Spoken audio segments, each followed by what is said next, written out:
सारी रिपोर्ट्स आ जाने के बाद डॉक्टर से मिलने के बाद में वेडनेसडे को मैं डॉक्टर के पास गई थी मिलने के लिए। और उसके बाद में उन्होंने बताया कि जब भी आपको टाइम लगे या आपको जब भी कराना हो तो आप आकर के एडमिट हो जाइएगा और करा लीजिएगा, क्योंकि मुझे बहुत ज़्यादा तकलीफ़ थी।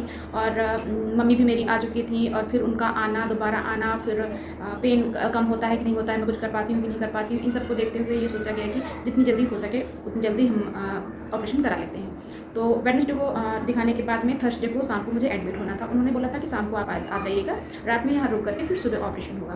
तो सुबह से बहुत ज़्यादा मन में घबराहट थी कि कैसे क्या होगा, ऑपरेशन होगा, मैं घर वापस आ पाऊँगी कि नहीं आ पाऊँगी। अभी तो मैं मुस्कुरा के आप लोगों से बता पा रही हूँ, लेकिन उस टाइम अगर मैं वीडियो बनाती तो शायद मैं बोल नहीं पाती, क्योंकि मुझे कुछ समझ में नहीं आ रहा था कि होगा क्या। और उस टाइम मैंने वीडियो इसलिए भी नहीं बनाई कि पता नहीं मैं अपलोड कर दूं और मुझे कुछ हो जाए तो बाद में पता चले कि सब देख देख के रोएंगे। इस वजह से मैंने कोई भी वीडियो उस टाइम पे नहीं बनाई। और जब मन में ऐसा घबराहट होती है, ऑपरेशन होने वाला होता है, तो फिर इस वीडियो और फोटो वगैरह के चक्कर में मन ही नहीं लगता है, कुछ करने का मन ही नहीं करता है।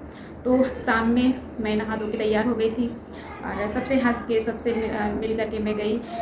रास्ते में मैं जब जा रही थी तो मुझे ऐसा लग रहा था, मैं हस्बैंड के साथ थी, वैसे तो बड़ी गाड़ी से जाती, कार से जाती, लेकिन ये हुआ कि रात में वहाँ पे रुकना भी है और गाड़ी खड़ी करने में प्रॉब्लम होगी, तो बाइक तो स्कूटी तो कहीं भी हम लोग खड़ी कर सकते हैं। तो स्कूटी से हम लोग जा रहे थे, रास्ते में बहुत सारे मुझसे बात कर रहे थे, मुझे नहीं याद क्या क्या बातें ये कर रहे थे, लेकिन मेरे मन में चल रहा था कि पता नहीं ये मेरा लास्ट सफ़र तो नहीं है इनके साथ जाने का, क्योंकि मन में अजीब सा होता है, कभी सर्जरी होती नहीं है और पहली बार इस तरीके से हो तो बहुत ज़्यादा घबराहट होती है, क्योंकि बहुत सारे लोगों की सक्सेस नहीं होती है, हज़ारों में ऐसा होता है, लेकिन होता है हज़ारों में कहीं, मैं तो नहीं एक हूँ। तो ये सारी टेंशन थी, मैं इनसे कोई बात भी नहीं कर पा रही थी, क्योंकि इनसे बात करने का मतलब ये बोलते हैं कि निगेटिव मत बोला करो, सब पॉजिटिव पॉजिटिव सोचोगी तो सब पॉजिटिव होगा, लेकिन मन में सिक्के के दोनों पहलू आते हैं कि हाँ सक्सेस होगा, अगर होगा तो हाँ मैं ठीक हो जाऊँगी, और अगर नहीं होता है तो फिर प्रॉब्लम हो जाएगी। तो ये सब सोचते सोचते हॉस्पिटल पहुंच गए। हॉस्पिटल पहुंचने के बाद में डॉक्टर से मिला गया, तो उन्होंने बोला कि हाँ जनरल वार्ड में शिफ्ट होना है या प्राइवेट लेना है या प्राइवेट एसी लेना है। तो बहुत ज़्यादा सोचने के बाद में, गर्मी बहुत ज़्यादा थी, तो हम लोगों ने सोचा कि जो पैसा खर्चा लगेगा तो लगेगा, अगर एक बार टाँके सही हो गए, सही सब कुछ हो गया तो फिर जल्दी रिलीफ हो जाएगा, क्योंकि बहुत सारे लोगों को ये होता है कि गर्मी में ऑपरेशन कराते हैं और उनके टाँकों में जो है पस बनने लगता है, खुजली होने लगती है, पसीने से जो है टाँके पक जाते हैं। तो इन सब प्रॉब्लम को देखते हुए फिर हम लोगों ने कई सारे रूम देखे, लेकिन बाद में ये हुआ कि एसी रूम लिया जाए जिससे कि कोई प्रॉब्लम नहीं होगी। फिर हम लोगों ने फाइनल किया एसी रूम के लिए, फिर हम एडमिट हो गए। एडमिट होने के बाद डॉक्टर ने बोला कि आप जो है 9 बजे से पहले पहले जो भी कुछ खाना हो आप खा लीजिएगा, उसके बाद आपको कुछ भी नहीं खाना है। तो फिर घर पे बोला गया, घर से खाना आया, तो मैंने बस एक रोटी और दाल थोड़ी सी ली थी, क्योंकि खाना मैं घर से खा के आई थी, क्योंकि ये था कि ऑपरेशन होगा उसके बाद में मैं कुछ खा पाऊँगी कि नहीं खा पाऊँगी। तो मन कर रहा था ये खाने का वो खाने का, लेकिन कुछ खाया नहीं जा रहा था। पराठे उस दिन बने हुए थे, पराठे मैंने खाए थे, फिर दाल रोटी रात में खाई। उसके बाद में उससे पहले ही उन्होंने दवाई लिख दी थी कि ये दवाई आपको लेके आनी है जो सुबह ज़रूरत पड़ेगी। तो उसमें ओटी ड्रेस भी थी, तो मैं खाना खा ही रही थी, तब तक सिस्टर आई और उन्होंने बोला कि आप जो है ये ओटी ड्रेस आप पहन लीजिएगा। मुझे तो लगा था कि अब रात में तो रिलैक्स होकर ऐसे सो जाना है, रात में कुछ भी नहीं होगा। बल्कि मैंने डॉक्टर से ये बोला भी था, जहाँ एडमिट होना था उनसे बोला भी था कि क्या मैं रूम लेकर के और घर चली जाऊँ, उसके बाद सुबह सुबह हम आ जाएंगे। तो उन्होंने बोला नहीं, कुछ ट्रीटमेंट होता है जो एक दिन पहले होता है, 8 घंटे पहले होता है या 4 घंटे पहले होता है, वो अगर आप चली जाएंगी तो नहीं हो पाएगा, फिर दिक्कत आएगी, तो वहीं पर आपको रुकना है। फिर जल्दी जल्दी से खाना खा के मैंने अपने कपड़े चेंज किए, ओटी ड्रेस पहन ली। जैसे ओटी ड्रेस पहनी तो वो सिस्टर आई और उन्होंने मेरे यहाँ पे वीगो लगा दिया, क्योंकि मुझे बहुत छोटे रहे होंगे तो लगा होगा वीगो, लेकिन मेरे 2 बच्चे हो गए, पहला बच्चा हुआ तब भी मुझे वीगो नहीं लगा, बॉटल नहीं चढ़ी, और दूसरा बच्चा हुआ तब भी नहीं हुई, ऐसा कुछ नहीं हुआ। तो मुझे बहुत ज़्यादा पेन हो रहा था। तो सिस्टर बोल रही थी कि इतना तो पेन किसी को भी नहीं होता है। फिर रात भर, और उसमें इंजेक्शन से कुछ जो है मेडिसिन इंसर्ट की गई और वीगो वैसे ही लगा रहा, और एक इंजेक्शन मुझे हिप पे लगा हुआ था, और 3 दवाएं उन्होंने दी थी कि इसको अभी खा लेना सोते समय। उसको मैंने खाया, खाने के बाद में फिर लेट गए, हस्बैंड भी लेट गए। पहले तो मम्मी आने वाली थी, लेकिन जब ये सब दवाओं का हुआ कि ये होगा वो होगा, तो हो सकता है कि मैंने कहा कि मम्मी घबरा जाए, ना कर पाए, तो मैंने सोचा कि चलो हस्बैंड ही रुक जाते हैं, उन्हीं का रुकना ज़्यादा सही है। फिर वो उधर डेस्क पड़ी थी, उधर वो लेट गए और मैं उस पर बेड पर लेट गई, तो लग रहा था कि मैं आज से ही बीमार हो गई, कोई दिक्कत हो गई मुझे। फिर रात भर मुझे नींद नहीं आई। उस रूम में टीवी भी थी, आप लोगों ने इसके पहले वाले वीडियो में देखा होगा, टीवी थी कि इसमें पेशेंट को कोई भी दिक्कत ना हो, वो आराम से टाइम बिता ले जाए, लेकिन मेरा किसी भी चीज़ में मन नहीं लग रहा था। फिर सुबह करीब 4:30 ही बजे मेरी मम्मी और मेरा भतीजा वो दोनों लोग आ गए। मुझे सुबह तो और भी घबराहट हो रही थी क्योंकि 7 बजे का बोला था और 7 बजे हमको जाना था, लेकिन 7 बजे 7:30 बजे बोला था, तो 7:30 बजे मैं नहीं जा पाई क्योंकि जो मुझसे पहले एडमिट हुए थे उनका ऑपरेशन स्टार्ट हो गया। करीब 9:30 या 10 के बीच में मुझे आकर के सिस्टर ने बोला कि आप जो है आ जाइए। तो उन्होंने इतनी जल्दबाजी में, इतनी हड़बड़ी में बोला, तो मैं उठी। 2 बार मैं जो मेरा रूम का गेट था वहाँ तक गई, फिर वापस आई, फिर गई, फिर वापस आई और इन लोगों को देख रही थी। फिर वो जल्दी मचाने लगी तो फिर उसके पीछे पीछे मैं चली गई। बार बार पीछे मुड़ के देख रही थी कि हस्बैंड आ रहे होंगे, मम्मी आ रही होंगी, लेकिन इतनी जल्दी वो लेके गई कि पीछे से मुझे कोई भी नहीं दिखा। अंदर जा कर के मुझे अंदर एक रूम में इंटर किया गया जहाँ बहुत सारे ऐसे ऑपरेशन के बाद में सारे जो यूज़ होते हैं वो साफ़ सफाई के लिए वो था।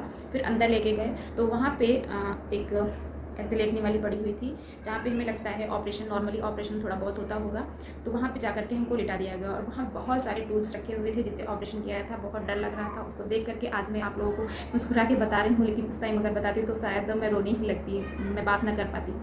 और वहाँ पे जिस बॉक्स में वो होता है जिससे ऑपरेशन किया जाता है, और ट्रॉली जिस पे ऑपरेशन का सारा सामान रखा जाता है, वो वार्ड बॉय था क्या था वो जो है उठा करके हाथ से कोई भी इंस्ट्रूमेंट टच नहीं कर रहा था। वो था ऐसे टिप टाइप में थी, उसी से उसने बिछाया, उस पर कपड़ा बिछाया, उसी पे सारे इंस्ट्रूमेंट रखे और इधर मैं लेट गई थी। लेटने के बाद में मुझे ग्लूकोज की बॉटल चढ़ाई गई और एक इंजेक्शन इंसर्ट किया गया उसी जो वीगो लगा था वीगो से। और उसके बाद में फिर मुझसे कहा गया कि आप थोड़ी देर यहीं पे लेटिए। मैं सारा सब कुछ देख रही थी। उधर मेन ऑपरेशन थिएटर ही था, लेकिन जो मेरा लेप्रो होना था, लेप्रो के लिए अलग अपार्टमेंट था। तो थोड़ी देर के बाद में मुझसे बोला गया आप आइए और यहाँ पे लेट जाइए। तो वहाँ पे जाने के बाद में उस पर मैं लेटी, तो बॉटल चढ़ी रही थी, बॉटल उसको निकाल करके उसमें 2 या 3 ऐसे इंजेक्शन डाले गए और मुझसे कहा गया कि आप उठ जाइए। उठने के बाद उन्होंने बोला कि आप पूरा सर जो है ऐसे झुका लीजिए। ऐसे आगे को पूरा सर झुकाने के बाद में उन्होंने मेरी पीठ में यहाँ पे जो बैकबोन होती है उस पर जो है इंजेक्शन लगा दिया। इंजेक्शन लगाने के बाद मुझसे कहा गया कि लेट जाइए आप। मैं लेट गई। लेटने के बाद में वो रिमोट से उसको जो है डाउन कर रहे थे जिसमें मैं लेटी हुई थी, तो ऐसे लग रहा था कि मैं अभी पीछे को ऐसे गिर जाऊँगी। तो मैंने कहा मैं गिर जाऊँगी सर, मुझे ऊपर करिए। उन्होंने बोला कि आप बिल्कुल भी टेंशन न लीजिए, अगर आप गिरेंगी तो हम पकड़ लेंगे, आप दिक्कत नहीं होगी कोई भी। जैसे वो लग रहा था कि सुन की सुई थी। जैसे जैसे मेरा शरीर सुन होता गया, मेरा शरीर पर से कंट्रोल हटता गया, तो धीरे धीरे करके मैं ऊपर आने लगी। जैसे मैं ऊपर आने लगी उन्होंने उस डेस्क को ऊपर कर दिया और मेरे हाथों को ऐसे बांध दिया। ये इस हाथ को इधर बांध दिया, इस हाथ को ऐसे ऐसे दोनों बांध दिए। मेरे पैरों के नीचे क्या हो रहा था मुझे कुछ भी नहीं पता था। फिर उसके बाद मेरे माउथ पे ऑक्सीजन का मास्क रख दिया गया। मास्क रखने के बाद में मेरी आंखों पे पट्टी रख दी गई। उसके बाद 2-3 ऐसे कवर कर दिया गया 2-3 बार से कि इनको कुछ दिखे ना। और वहाँ पे आपको एक चीज़ पहले बता देती हूँ कि वहाँ पे बहुत बड़ी सी LCD लगी हुई थी ऐसे, और 3 ऐसे लाइट लगी हुई थी, जिसको देख के उस समय मुझे बहुत ज़्यादा घबराहट हो रही थी। लेकिन मुझे प्रॉब्लम थी तो मुझे उस प्रॉब्लम से गुजरना ही था, उस सीजर सर्जरी से गुजरना ही था। फिर उसके बाद में उन्होंने सर्जरी स्टार्ट कर दी। मुझे नहीं पता कि मैं किस दुनिया में चली गई। ऐसे लग रहा था मैं हवा में उड़ रही हूँ और मैं कहाँ कहाँ जा रही हूँ, कहाँ कहाँ नहीं जा रही हूँ। बीच में मुझे ऑक्सीजन की कमी हुई, मुझे सांस लेने में बहुत ज़्यादा दिक्कत हो रही थी। तो मेरा मास्क हट गया था, क्योंकि आप कितना भी आपको सुन किए हुए हो, थोड़ा सा सेंस रहता है कि हाँ क्या हो रहा है। जब सांस लेने में दिक्कत हुई तो ऐसे लग रहा था कि अब मैं अपना शरीर छोड़ रही हूँ। फिर और बीच में एक बार मुझे ऐसा लगा कि मेरे पेट से ऐसे कोई चीज़ ऐसे खींच रहे हैं। बस इतना ही मुझे पता है। उसके बाद आवाज़ें सुनाई दे रही थी, लेकिन आपस में क्या बात कर रहे थे मुझे कुछ भी याद नहीं है। मुझे कब ऑपरेशन रूम से मेरे रूम में शिफ्ट किया गया मुझे कुछ भी याद नहीं है। फिर जब मुझे रूम में शिफ्ट किया गया वहाँ भी मुझे ऑक्सीजन की कमी हो रही थी, मुझे सांस लेने में बहुत ज़्यादा दिक्कत हो रही थी, तो वहाँ भी ऑक्सीजन लगाई गई। और उसके बाद में मुझे नहीं पता है, सिस्टर आकर के मेरे गाल पे ऐसे थपथपा रही थी कि कुछ भी नहीं हुआ, उठो आंखें खोलो, ऐसे ऐसे कर रही थी। फिर उसके बाद में इन लोगों से बोला होगा कि आप इनको जो है जगाइए। तो ये इधर मेरे भैया, मेरे राइट साइड मेरे भैया और मेरे हस्बैंड खड़े थे, इधर मेरी मम्मी और मेरी ननद खड़ी हुई थी। ननद का मुझे नहीं पता था कि वो आने वाली हैं, इसलिए मैंने कहा, क्योंकि आंखें जब मैंने खोला तो मुझे कुछ भी समझ में नहीं आ रहा था कि कहाँ पे कौन है। आवाज़ से पहचान रही थी, तो उनको देख के एक बार मैंने कहा भी कि हाँ ये कौन है, तो मम्मी बोला कि दीदी है। तो मुझे लगा, और जब भी मैंने आंखें खोली ना तो मुझे कुछ भी क्लियर नहीं दिख रहा था। ऐसे लग रहा था 2-2 3-3 लोग ऐसे खड़े हुए हैं, एक चेहरा 2-2 3-3 बार, और वो भी क्लियर नहीं दिख रहा था। फिर धीरे धीरे करके मुझे होश आया, और ऐसे लग रहा था ना मेरे पैर ऐसे टेढ़े हैं। मैं बार बार मम्मी से बोल रही थी कि इसको, मेरे पैरों को सीधा करो मम्मी ने बोला कि नहीं बिटिया सीधा है आपका पैर। फिर धीरे धीरे करके उन्होंने ऐसी कुछ दवाई दी थी कि मुझे नींद बहुत ज़्यादा आ रही थी। फिर जब थोड़ा सा आँख खुली तो मैंने कहा कि यहाँ मुझे मेरा पेट दिखाइए कि हाँ कहाँ पे क्या हुआ है। तो उन्होंने एक पिक ली थी, तो उस पिक को मैं यहाँ पे ऐड कर दूँगी। तो जो लेफ़्ट साइड जो उस साइड है वहाँ से ब्लड की पाइप पड़ी हुई थी। इसके बाद इधर टाँका था, एक नाभि के ऊपर टाँका था। मैं फ़ोटो यहाँ पे ऐड कर दूँगी उस फ़ोटो को। तो ऐसे था, तो ब्लड की पाइप जो पड़ी हुई थी उससे मुझे बहुत ज़्यादा प्रॉब्लम हो रही थी, और एक यूरिन निकलने के लिए पाइप पड़ी हुई थी। तो उन पाइप्स की वजह से मुझे ज़्यादा दिक्कत हो रही थी, यहाँ तक कि मुझे बोलने में भी प्रॉब्लम हो रही थी। लेकिन मैं अपना एक्सपीरियंस जितनी जल्दी हो पा रहा था मैं बताना चाह रही थी कि मैं यहाँ घूम के आई, मतलब मैं कहाँ घूम रही थी अकेले, ऐसा कुछ सब कुछ बताया मैंने।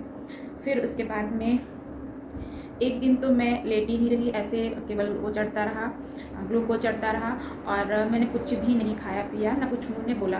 फिर दूसरे दिन मुझे उठ के बैठने के लिए बोला गया। उठ के जब बैठाया गया तो ऐसे मैं बैठी हुई थी। मैं फ़ोटो यहाँ पे ऐड कर दूँगी या पूरे फुल उस पर ऐड कर दूँगी, आप देख सकते हैं। पीछे मेरी मम्मी को बैठाया गया कि इनको एकदम सीधा करके बैठाना है, क्योंकि अंदर जो भी जैसे ब्लड वगैरह कुछ भी रह जाता है, अगर पेशेंट को सीधा करके बैठाएंगे तो वो सारा निकल जाएगा। तो थोड़ी देर के लिए बैठाया गया, फिर मुझसे बैठा नहीं जा रहा था, फिर मैं लेट गई, और इतनी ज़्यादा घबराहट हो रही थी कि मैं बता नहीं सकती। वैसे लैप्रो में उतना ज़्यादा प्रॉब्लम नहीं होती है जितना कि ओपन सर्जरी में होती है, लेकिन मुझे प्रॉब्लम हो रही थी क्योंकि कभी इस दौर से गुजरे नहीं थे। फिर धीरे धीरे करके दूसरा दिन भी बीता। दूसरे दिन मुझे दोपहर के बाद में पानी पीने के लिए दिया गया। ये बोला गया कि गुनगुना पानी जो है आप पी सकती हो। तो मैंने पानी ऐसे पिया।